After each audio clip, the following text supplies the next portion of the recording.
ಬೆಳ್ಮುಗಿಲು ಅಧ್ಯಾಯ 22.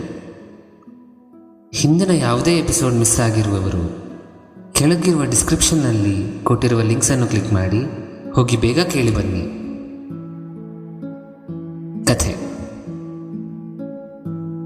ಈ ದಿನ ಕಲ್ಪನಾ ಆಫೀಸ್ಗೆ ಹೋಗಿ ತನ್ನ ಆಫರ್ ಲೆಟರ್ ಕಲೆಕ್ಟ್ ಮಾಡ್ಕೋಬೇಕಾಗಿತ್ತು. ಆದರೆ ಶ್ರವಣ್ಗೆ ಇರುವ ಪರಿಸ್ಥಿತಿ ನೋಡಿ ಈ ದಿನ ತೆಗೆದುಕೊಳ್ಳಲು ಆಗುವುದಿಲ್ಲ ಎಂದು ನಿಶ್ಚಯಿಸಿಕೊಂಡಳು. ಶ್ರವಣ್ ಕೂಡ ಸ್ಕೂಲ್ಗೆ ಹೋಗುವ ಪರಿಸ್ಥಿತಿಯಲ್ಲಿ ಇರಲಿಲ್ಲ. ಅವನ ಬಾಡಿದ ಮುಖವನ್ನು ಕಂಡು ಕಲ್ಪನಾ ಸರಿ ಎಂದಳು. ಆಚೆಯಿಂದ ಬರುತ್ತಿರುವ ಜೋರು ಗಾಳಿಯನ್ನು ತಡೆಯಲು ಇರುವ ಕಿಟಕಿಗಳೆಲ್ಲವನ್ನು ಮುಚ್ಚಿದಳು ಕಲ್ಪನಾ.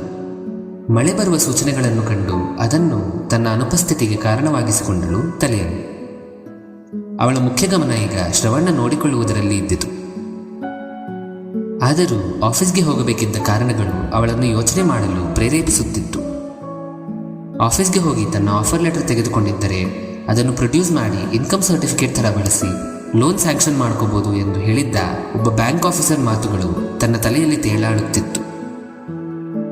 ಅದು ಸಾಧ್ಯವಾಗುತ್ತದೋ ಇಲ್ಲವೋ ಎನ್ನುವ ಪ್ರಶ್ನೆಗಿಂತ ಒಂದು ಸ್ಥಿರವಾದ ಉದ್ಯೋಗ ಲಭಿಸಿತೆಂಬ ಸಾರ್ಥಕತೆಯ ಭಾವ ಮೂಡಿಕೊಂಡಿತ್ತು.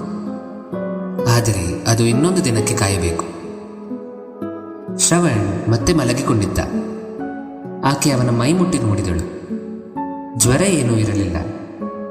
ಆದಷ್ಟು ಫುಡ್ ಪಾಯ್ಸನ್ ಆಗಿರಬೇಕು ಎಂದುಕೊಂಡಳು. ಆದರೆ ಅವನಿಗೆ ಆಹಾರದ ಮಿತಿ ಏನಿತ್ತೋ ನೆನೆಸಿಕೊಂಡು ಹೀಗೆ ಫುಡ್ ಪಾಯ್ಸನ್ ಆಗುವಂತಹ ಪದಾರ್ಥ ಏನು ಸೇವಿಸಿರಬಹುದು ಎಂದು ಯೋಚನೆ ಮಾಡುತ್ತಿದ್ದಳು. ಮಿಲೆಟ್ಸ್, ಸೀರಿಯಲ್ಸ್ ಎಲ್ಲವೂ ಎಕ್ಸ್ಪೈರಿ ಡೇಟ್ ನೋಡಿಕೊಂಡಿದ್ದಳು ಎಂದು ಖಚಿತವಾಗಿ ತಿಳಿದಿತ್ತು. ಸ್ಕೂಲಲ್ಲಿ ಆಫರ್ ಮಾಡೋ ಆಹಾರ ತೆಗೆದುಕೊಳ್ಳಬಾರದು ಎಂದು ತಿಳಿದಿತ್ತು ಅವನಿಗೆ. ಇದೆಲ್ಲ ಯೋಚಿಸುತ್ತಾ ಅಡಿಗೆ ಮನೆಯ ಕೆಲಸಗಳು ಪೂರೈಸುತ್ತಿರಬೇಕಾದರೆ ಅವಳಿಗೆ ಒಂದು ಕಾಲ್ ಬಂದಿತು. ಆ ಕಾಲ್ನ ಶ್ರವಣದಿಂದ ಆಗಲೇ ಇನ್ನೊಂದನ್ನು ಮಿಸ್ ಮಾಡಿದ್ದು ನೆನಪಾಯಿತು ಅವಳಿಗೆ. ಏನೋ ಇಂಪಾರ್ಟೆಂಟ್ ಆಗಿರಬೇಕೆಂದು ಓಡಿ ಹೋಗಿ ಮೊಬೈಲ್ ಓಪನ್ ಮಾಡಿದಳು. ಆಗಲೇ ಸರಿಯಾಗಿ ಕಾಲ್ ಕಟ್ಟಾಯಿತು. Missed calls ನೋಡಿದಳು. ಮುಂಚೆ ಕಾಲ್ ಮಾಡಿದ್ದು ಅವರ ಅಮ್ಮ, ನಂತರ ಮಾಡಿದ್ದು ಡಿಸೈನ್ ಮ್ಯಾನೇಜರ್. ಒಂದು ಕ್ಷಣ ಯೋಚನೆ ಮಾಡಿ ನಂತರ ಮ್ಯಾನೇಜರ್ಗೆ ಕಾಲ್ ಮಾಡಿದಳು. ಮ್ಯಾನೇಜರ್ಗೆ ಹೇಳಬೇಕಿದ್ದ ರೀಸನ್ಸ್ ಎಲ್ಲ ಹೇಳಿ ವರ್ಕ್ ಫ್ರಮ್ ಹೋಮ್ ಅನ್ನು ಹಾಕಿಸಿಕೊಂಡಳು. ಹೇಗೂ ಫ್ರೀಲಾನ್ಸರ್ ಆಗಿದ್ದರಿಂದ ಅವರು ಹೆಚ್ಚು ಅಪೋಸ್ ಮಾಡಲ್ಲ ಎಂದು ಗೊತ್ತಿತ್ತು ಆಕೆಗೆ. ಆದರೆ FD ಶುರು ಮಾಡೋಕ್ಕೆ ಮುಂಚೆ ಅಡ್ವಾಂಟೇಜ್ ತಗೊಳ್ಳೋದು ಅವಳ ಉದ್ದೇಶ ಆಗಿರಲಿಲ್ಲ. ಕಾಲ್ ಇಟ್ಟು ಹಾಗೆಯೇ ಅಡಿಗೆ ಮನೆಗೆ ಹೋಗಿ ಏನೋ ಮಾಡಲು ಪ್ರಯತ್ನ ಪಟ್ಟಳು. ಆಕೆಗೆ ವಾಮಿಟ್ಸ್ಗೆ ಏನಾದರೂ ಔಷಧಿ ಮಾಡಲು ಬೇಕಾಗಿತ್ತು. ಆದರೆ ಏನೂ ತೋಚುತ್ತಿರಲಿಲ್ಲ. ಮನೆಯಲ್ಲಿ ಮುಂಚೆ ಹೇಗೋ ಮಾಡ್ತಿದ್ವಿ ಎಂದು ನೆನೆಸಿಕೊಳ್ಳಲು ಪ್ರಯತ್ನಿಸುತ್ತಿದ್ದಳು. ಎಷ್ಟೇ ನೆನೆಸಿಕೊಂಡರೂ ಅದರ ರುಚಿ ಮಾತ್ರ ನೆನಪಾಗುತ್ತಿತ್ತು. ಪದಾರ್ಥಗಳನ್ನು ತಲೆಯಲ್ಲಿ ಇಡಿಸಲು ಆಗುತ್ತಿರಲಿಲ್ಲ. ಅಷ್ಟರಲ್ಲಿ ಮತ್ತೆ ಕಾಲ್ ಬಂದಿದ್ದು ಕಂಡು ಯಾರು ಎಂದು ನೋಡದೆ ಎತ್ತಿ ಹೆಲೋ ಎಂದಳು. ಕಲ್ಪನಾ ಎಂದರು ಅವರಮ್ಮ. ಅಮ್ಮ, ವಾಮಿಟ್ಸ್ಗೆ ಮನೆಯಲ್ಲೇನೋ ಮಾಡ್ತಿದ್ದಲ್ಲ, ಏನದು ಎಂದು ಕೇಳಿದಳು. ಯಾಕೆ, ಯಾರಿಗೆ ಎಂದರು ಅವರಮ್ಮ. ಶ್ರವಣ್ಗೆ ಎಂದು ಹೆಚ್ಚು ಯೋಚನೆ ಮಾಡದೆ ಹೇಳಿದಳು ಈಕೆ.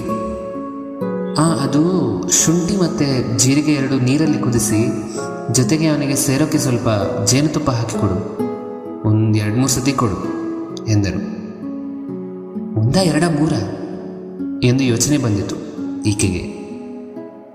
ನಂತರವೇ ಅಮ್ಮನ ಜೊತೆ ಮಾತುಕತೆ ಸರಿಯಿಲ್ಲ ಎಂದು ನೆನೆಸಿಕೊಂಡು ತಲೆ ಜಜ್ಜಿಕೊಳ್ಳುತ್ತಾ ಸರಿ, ನಾನು ಆಮೇಲೆ ಮಾತಾಡ್ತೀನಿ ಎಂದು ಇಟ್ಟಳು. ಆ ಕಡೆಯಿಂದ ಬಂದ ಅಲ್ಲ ಕಲ್ಪನಾ ಅವನು ಎನ್ನುವುದು ಸಂಪೂರ್ಣವಾಗಲಿಲ್ಲ. ಅಮ್ಮ ಹೇಳಿದ ಹಾಗೆ ರಸವನ್ನು ತಯಾರಿಸಿದಳು ಕಲ್ಪನಾ. ಅವನು ಮಲಗಿ 1 ತಾಸಾಗಿರಬೇಕು. ಎಬ್ಬಿಸಿ ತಿನ್ನಿಸಿ ಮತ್ತೆ ಮಲಗಿಸೋಣ ಎಂದುಕೊಂಡು ಎಬ್ಬಿಸಿದಳು. ಅವನು ಎದ್ದು ಆ ರಸವನ್ನು ಕುಡಿದನು. ಕುಡಿದ ಸ್ವಲ್ಪ ಹೊತ್ತಿಗೂ ಸರಿಯಾಗಿ ಇದ್ದದ್ದು ಕಂಡು ತಿಂಡಿ ತಿನ್ನಲು ಕೇಳಿದಳು ಕಲ್ಪನಾ. ಆದರೆ ತಿನ್ನಲು ಹಠ ಮಾಡಿದನು. ಹೇಗೋ ಒಪ್ಪಿಸಿ ಸ್ವಲ್ಪ ತಿನ್ನಿಸಿದಳು. ತಿಂದ ತಕ್ಷಣ ಮತ್ತೆ ವಾಂತಿಯಾಯಿತು. ಏನೂ ಸೇರುತ್ತಿಲ್ಲ ಎಂದು ತಿಳಿದು ORS ಕುಡಿಸಿ ಮಲಗಿಸಿದಳು ಅವನನ್ನು. ಅವನು ಮಲಗಿದ್ದ ಸ್ವಲ್ಪ ಹೊತ್ತಿನ ನಂತರ ಪೂರ್ಣಾಳ ಕಾಲ್ ಬಂದಿತು. ಪಿಕ್ ಮಾಡಿ, ಪೂರ್ಣ, ಇವತ್ತು ನಾನು ಆಫೀಸ್ಗೆ ಹೋಗಲಿಲ್ಲ, ಶ್ರವಣ್ಗೆ ಹುಷಾರಿಲ್ಲ, ಅದಕ್ಕೆ ವರ್ಕ್ ಫ್ರಮ್ ಹೋಮ್ ಹಾಕ್ಕೊಂಡೆ ಎಂದಳು. ಏನಾಯಿತು ಎಂದು ಸಮಾಧಾನವಾಗಿ ಕೇಳಿದಳು ಪೂರ್ಣ. ನಡೆದ ವಿಷಯವನ್ನೆಲ್ಲ ಹೇಳಿದಳು ಆಕೆಗೆ. ನನ್ನ ಮನೆಗೆ ಬರಬೇಕಂದ್ರೆ ಹೇಳು, ಬರ್ತೀನಿ ಎಂದಳು. ಏನು ಬೇಕಿಲ್ಲ, ಊಟ ಆಯ್ತಾ ಎಂದು ವಿಷಯ ಬದಲಾಯಿಸಿದಳು ಕಲ್ಪನಾ. ನಂದು ಲಂಚ್ ಮುಗೀತು, ವಾಪಸ್ ಹೋಗ್ತೀನಿ ಈಗ. ಏನಾದರೂ ಇದ್ರೆ ಕಾಲ್ ಮಾಡು, ಹುಷಾರು ಎಂದು ಕಾಲ್ ಕಟ್ ಮಾಡಿದಳು. ಪೂರ್ಣಾಳ ಸಹಾಯ ಬೇಕಿರುವಷ್ಟು ಕೆಲಸವೇನೂ ಇಲ್ಲ ಎನಿಸಿತು ಈಕೆಗೆ. ಆದರೂ ಯಾರ ಸಹಾಯ ಕೇಳಿದಳು ಇಷ್ಟು ದಿನ? ಎಲ್ಲವೂ ಅವಳೇ ಮಾಡಿಕೊಂಡಳು. ಹಾಗೆಯೇ ಇನ್ನೊಂದು ದಿನ ಶ್ರವಣ್ ಸರಿ ಹೋಗ್ತಾನೆ, ಮಾಡೋದೇನಿದೆ ಅದರಲ್ಲಿ ಯಾರಿಗಾದರೂ ಎನ್ನಿಸಿತು ಅವಳಿಗೆ. ಹೇಗೋ ಅವನನ್ನು ಊಟಕ್ಕೆ ಎಬ್ಬಿಸಿ ಅವನಿಗೆ ಏನಾದರೂ ತಿನ್ನಿಸಬೇಕು ಎಂದುಕೊಂಡಳು.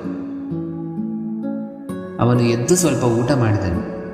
ಅದೃಷ್ಟವಶಾತ್ ಅವನಿಗೆ ಮತ್ತೆ ವಾಂತಿ ಆಗಲಿಲ್ಲ. ಆದರೆ ಸ್ವಲ್ಪ ಸುಸ್ತಾಗಿದ್ದನು. ಅವರಮ್ಮ ಹೇಳಿದ ಔಷಧಿಯನ್ನು ಅವನಿಗೆ ನೀಡಿದಳು ಇನ್ನೊಮ್ಮೆ. ಅವನು ಸ್ವಲ್ಪ ಹೊತ್ತು ಕೂತು ಹೋಮ್ವರ್ಕ್ ಮಾಡುತ್ತಿದ್ದನು. ಆ ದಿನ ನಡೆದ ಪಾಠಗಳ ನೋಟ್ಸನ್ನು ವಾಟ್ಸಪ್ ಮಾಡಿಸಿಕೊಂಡು ಸ್ವಲ್ಪ ಹೊತ್ತು ಬರೆಯುತ್ತಾ ಕೂತಿದ್ದನು. ಆದರೆ ತುಂಬ ಹೊತ್ತು ಕೂರಲು ಅವನ ಶರೀರ ಒಗ್ಗಲಿಲ್ಲ. ಅವನ ಅಸ್ವಸ್ಥತೆ ಕಂಡು ಕಲ್ಪನಾ ಅವನನ್ನು ಮಲಗಲು ಆದೇಶಿಸಿದಳು. ಶ್ರವಣ್ ಮಲಗಿದ್ದ ಸಮಯವನ್ನೆಲ್ಲ ಕೆಲಸ ನೋಡಿಕೊಳ್ಳಲು ಉಪಯೋಗಿಸಿಕೊಂಡಳು ಕಲ್ಪನಾ.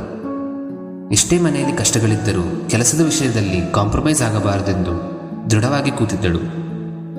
ಜೊತೆಗೆ ಆಫರ್ ಲೆಟರ್ ಆ ದಿನ ತೆಗೆದುಕೊಳ್ಳದಿರುವುದು ಪ್ರಭಾವ ಬೀರಿತ್ತು ಅವಳ ಮೇಲೆ. ಕೆಲಸ ಮಾಡುತ್ತಾ ಮಾಡುತ್ತಾ ರಾತ್ರಿ ಆಗಿದ್ದು ಗಮನಿಸಿಲ್ಲ ಅವಳು. ಊಟ ಮಾಡದೆ ಏನು ಮಾಡದೆ ಹಾಗೆಯೇ ಕೆಲಸ ಮಾಡುತ್ತಾ ಮಾಡುತ್ತಾ ನಿದ್ದೆಗೆ ಜಾರಿಬಿಟ್ಟಳು.